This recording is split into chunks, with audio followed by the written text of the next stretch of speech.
Krishna. Good morning. Um, Here we are in London, um, Thursday, taking care of Radha Damodara. I'll show them to you from behind because it's not suitable to see the Lord from behind, as it's not suitable to turn our backs to the deities, spiritual master, respectful personalities, seniors. When I was in Toronto, we were having lunch, and in the soup we were eating, it had a oniony taste. Because they don't put any onions in anything that we cook because they know our standards.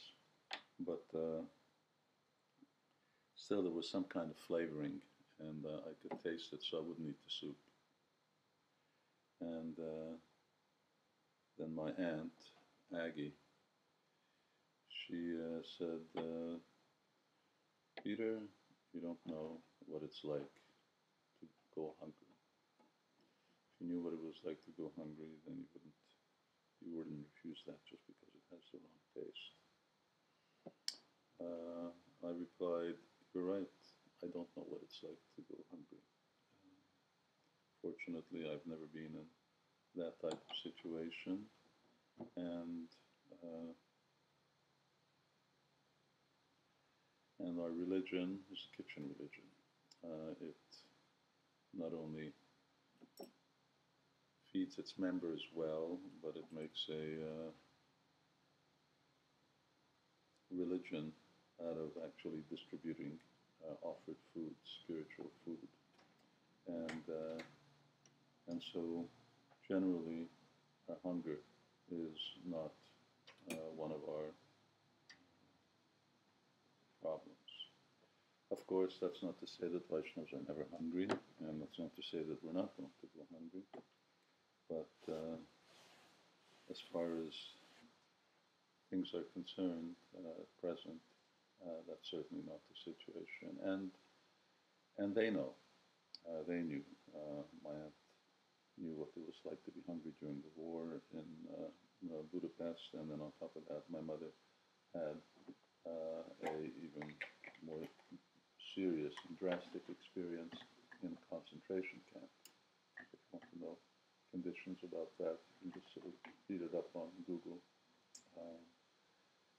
And interestingly enough, just on top of that, my mother told me that on uh, on every Saturday she would dry fast, just for the just as a vow for my father's welfare, who was in a labor camp working. He was a working a slave for the army. So we don't really know what it is to go hungry. Of course, sometimes we're hungry on Janmashtami when we're fasting, or someone undergoes some type of other fast, but we always know that there's plenty of food to eat. And the tendency of not knowing what it means to be hungry is that we don't respect uh, food or prasadam in the way that others do. Of course, it should be enough for us knowing that Mahaprasada Govindena Brahmani Vaishnavi, that Krishna's prasadam is his mercy. That's what it means, literally speaking, and that we're not just eating food, but we're getting mercy. But still, the tendency there is sometimes that we waste. I know that in our household, and even now, my mother and her sister, they'll never waste any food. Even they cook something once, if they don't eat it all, then they put it away to eat it again. And then they take that out, and if they don't finish that, then they'll put it away for a third time.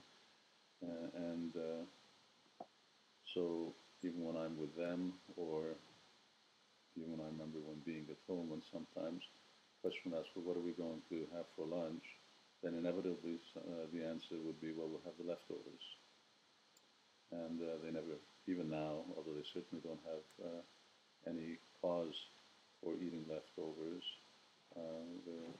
they're well off, but they'll never throw any food away. Why? Because they know what it's like to be hungry. And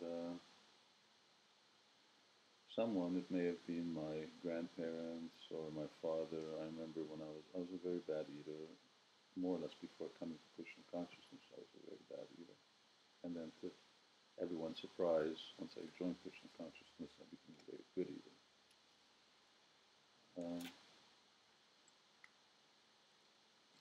They used to say that because what I left on my plate says whatever you leave on your plate, you're going to go hungry in the future for that food. I don't know whether that's true or not. It's not a Shastric saying. Of course, there are certainly words of wisdom.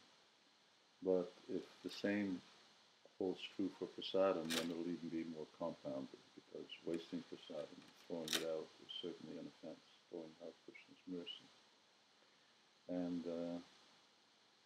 And therefore devotees need to be cautious and careful about that in cooking and purchasing, that we don't waste what we receive from the Lord.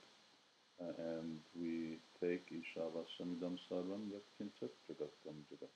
We take what our quota is, and we don't go beyond our quota.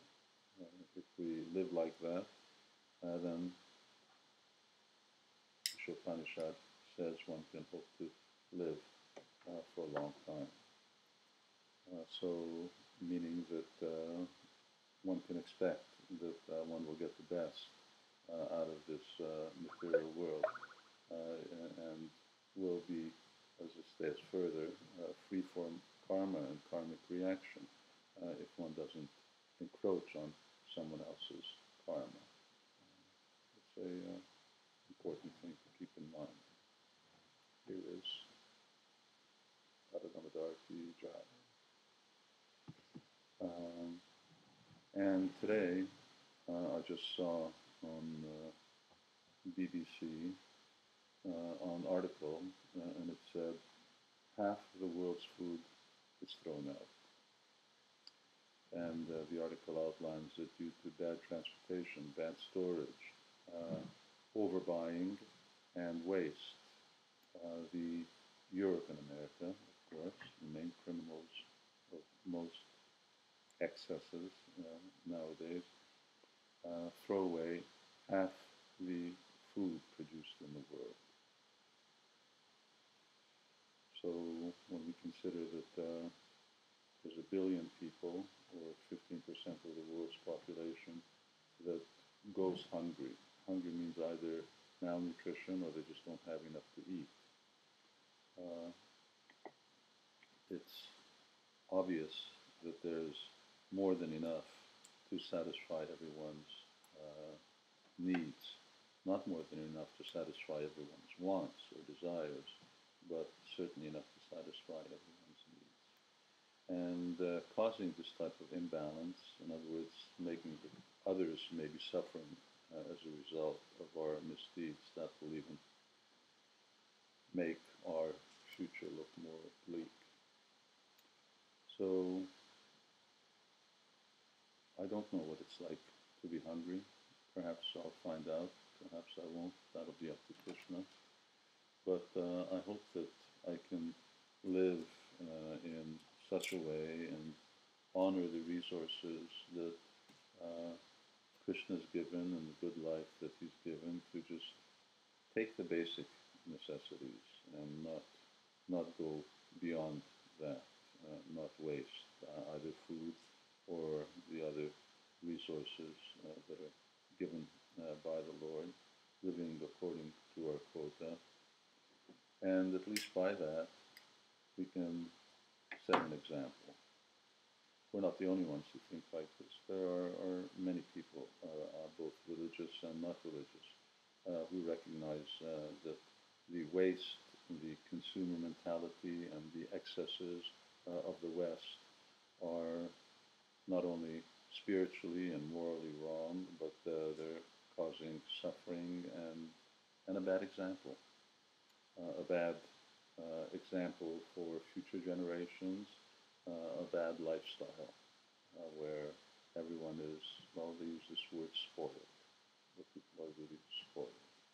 Uh, and inevitably, they will bring upon themselves hardship and difficulty. Of course, it requires more than statistics to bring people to their senses, ultimately, because people have been hungry for centuries, and then they're not in a hungry position, and then once they are again. So they don't learn because they don't learn how to control their senses, they don't learn how to control their mind, and to actually live by the teachings of Ishopanishad, Isha Vashamidam Sarvam, living according to our own quota. So at least we should try to do that, and that will be pleasing to the Lord. And here is Srimati Radharani Ki Jai. That's it for today. Srila Prabhupada Ki Jai. Hare Krishna.